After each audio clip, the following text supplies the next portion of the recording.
Good morning, friends. I'm coming to you from Manassas Baptist Church in Manassas. I'm so sorry I can't be with you today as you celebrate the note burning and paying off that facility. It's hard for me to imagine that 12 years ago, when I arrived in Tappahannock in that very first week in September of 2005, Eddie Hammond, Paul Richardson, and George Elliott, they put a shovel in my hand and told me to work on the foundation with Bill Gibson. And you guys almost killed me in my first week trying to get me to work with that guy who could work like anybody's business.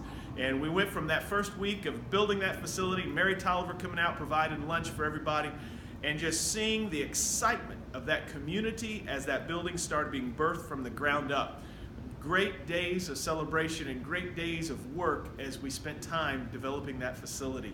The thing that I remember most about building that and being a part of that are the relationships that were built.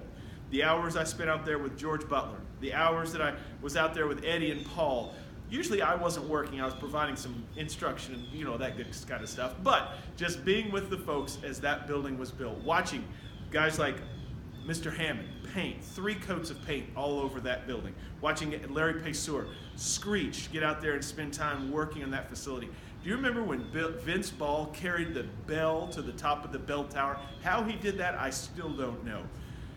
The time that we spent building that building was just precious, exciting, and fun. Moving in there in July of 2007, what a great day. The people that were invested in that time, the people who gave their time and their talent and their treasure. I'll never forget, first month was in there, I went to play golf with Willie Cleaton. Willie Cleaton and I play golf at Hobbs Hole, have a great time out there playing golf. We gets back, I go to the office, Winnie Sumner's the secretary. Willie comes in, walks by my office, goes into Winnie's office, slams his hand on her desk and said, "That preacher cheated me," walked out, didn't say anything to me. Winnie Sumner came walking back in with a check in her hands and her eyes wide open, and she said, "David, what'd you do to that man?" And I said, "I didn't do anything. We just played golf." Well, he just gave a huge check to that building and said, "You cheated him." I didn't cheat him. He was very generous. Lots of people were very generous in making that facility happen and making that take place. The thing I think also about in that building is not the building of it, but what's happened since then. How many thousands of people in Essex County and the surrounding area have been there for the Easter egg hunt? How many hundreds of kids have been impacted by Awana? How many kids spent nights there with lock-ins as Mary Beth Cobble came up and did the lock-ins with the young adults? The impact that took place.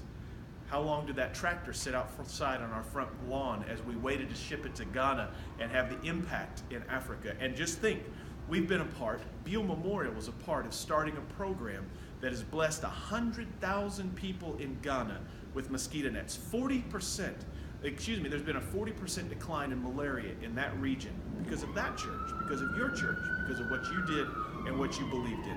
Friends, the ministry that you've done is epic. Now the question is, what's the future going to be? You've been a blessing to the community. In fact, think about this. The 2 largest attended events in that church's history, short history in that building, was when Odell Washington and Craig Washington passed away. And that church was used by that family on 2 separate Saturdays, and over 1,000 people came to their gathering. How are you going to be a blessing to the community in the future?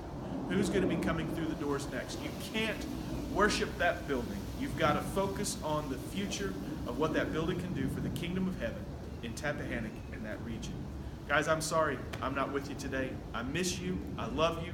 Some of my best memories of ministry take place in that community with the people there. Some of the most beautiful times of my life took place in Tappahannock. And I love you, I miss you, and I wish you the best.